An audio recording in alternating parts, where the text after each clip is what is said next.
এটা টাউন ঈদগাহ সবের দাবি আছে। জেলা আহলে সুন্নাতুল জামাতের দাবি আছে, ওলা নদওয়া জামাতের দাবি আছে, জমিয়ত জামাতের দাবি আছে। আমারে কুসাও কি আইয়া, আমারে কুসানি লোহাও কি, আমারে কুসানি লোহাইছো, আমি কুসাইবো, এখনো কুসাইবো। আমি মাইকো কইলে তো কইবা তাই মাইকো মাতবার কাম কিতে কেন এমনি কইলে হয় না, এখানে মাইকো মাতবার দরকার কিতা, এখানে এমনি কইলে হয় না। আমি এমনি কইলে হয় না, বহুত কইছি এমনি।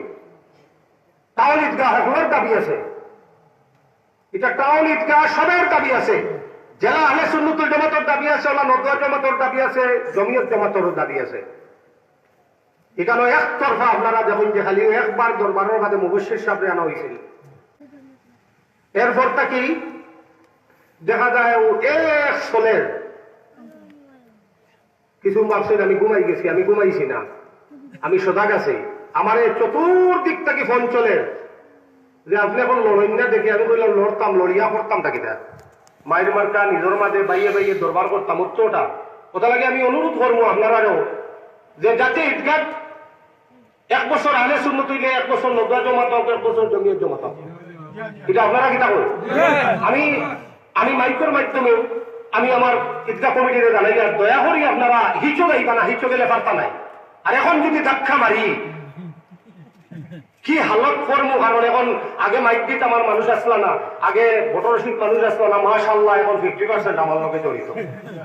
কথা লাগে এখন ওর ধাক্কা সহ্য করা মুশকিলই দিব লাগে, আমি মুশকিল করবো। কথা লাগে আমি আমার বাস্য যতটুক দার আমি দয়া করি হইয়ার যে আহলে সুন্নাতুল জামাতের মানুষেরও দাবি আছে, তার ইমাম দিও মাঝে মাঝে আমরাও ইত্তেবা করি, হেরার বিষয়ে আমরা মানুষ নামাজ পড়ে, আমরা আলিমের বিষয়েও কিছু আমরা আলিম নাই এটা কইবা শান্তি করবা, গড়র আলিম হইতো। আজকাল গড়র আলিমের অভাব নাই, আহলে সুন্নাতুল জামাত শিক্ষিত আলিম ভর্তি আছে, কোনো অসুবিধা নাই। শিক্ষিত আলিম লাগলে আমরা দিব, অশিক্ষিত আলিম লাগলে দিব, যে নমুনার আলিম হইব দিব। আমি এই আজকুরে আপনারা মসজিদের ওয়াজর মসজিদের ভিতরে বইয়া বইয়া দিয়ার যদি এই বছর আপনারা চিন্তা করবা দয়া করি, আপনারাও মাতই যে মাত আমার যদি ভুল হয় আমারে কই অন্তত 3 বছরে একবার রোজারি আহলে সুন্নাতুল জামাতের আলেম থাকতো।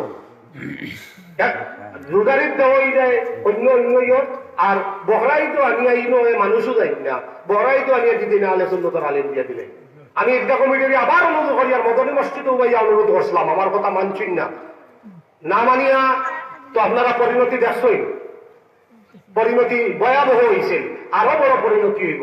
আমি অনুরোধ করিয়া যাই, আর আপনারা ওইটা জানাই সবরে, যাতে ঈদগাহ সকলের যারা দাবি আছে, এটা টাউন ঈদগাহ, এটা খেউরর আমরা খেউরর বাবার সব ইয়ে নাই, সম্পত্তি নাই, এটা ওয়াকফ, যার ফলে এটা সর্বদলীয় আলিমের দরকার আছে। সর্বদলীয় আলিম হইতো, সর্বদলীয় আলিমে নামাজ পড়াইতো। আর না হলে বিহিত ব্যবস্থা আমি আবার যাই মুখি, আর যদি এখন বিহিত ব্যবস্থা যাই তো এটা কিচ্ছু ফানি করতো নাই ইনশাল্লাহ, আপনারা বুঝরা। কারণ প্রথমবার দেখছেন আমার ডিসি সাহেব তখন জানাইছেন যে আপনি সেকেন্ড মাত নেই, 5টার সময় ডিসিশন দিছেন, আমি গরু আইয়া মানুষ কই পেতাম, আমি আর আমার মাসুম এখন ঘুমো, আর নাই কোনো মানুষ, তখন কেউ নাই। আপনারাও জানেন না পুরাপুরি কি মাই গইব অত হইব, মানুষ সব ইয়ে গেছে। আমি আর আমার মাসুম মারা গেছেন, আল্লাহ জান্নাতুল ফেরদৌস পরীক্ষা মাসুম ভাইরে আমি খবর বইয়া হুন্ডা এই এক বস্তু। আর আমার জীবন আছিল আসলাম, ও শেষ 4-5 মানুষ, ইমাম নাই, ইমাম ডরাইয়া আয় না, ইমামে আমি পারতাম না, বাদর ইমাম আইছেন ডরাইয়া নমাজ পড়ছেন, মাই গইব। আমি বুঝি মাই গয় তো যাতে আমরা মুসলমানের মাঝে দ্বিধা বিভক্ত না হই,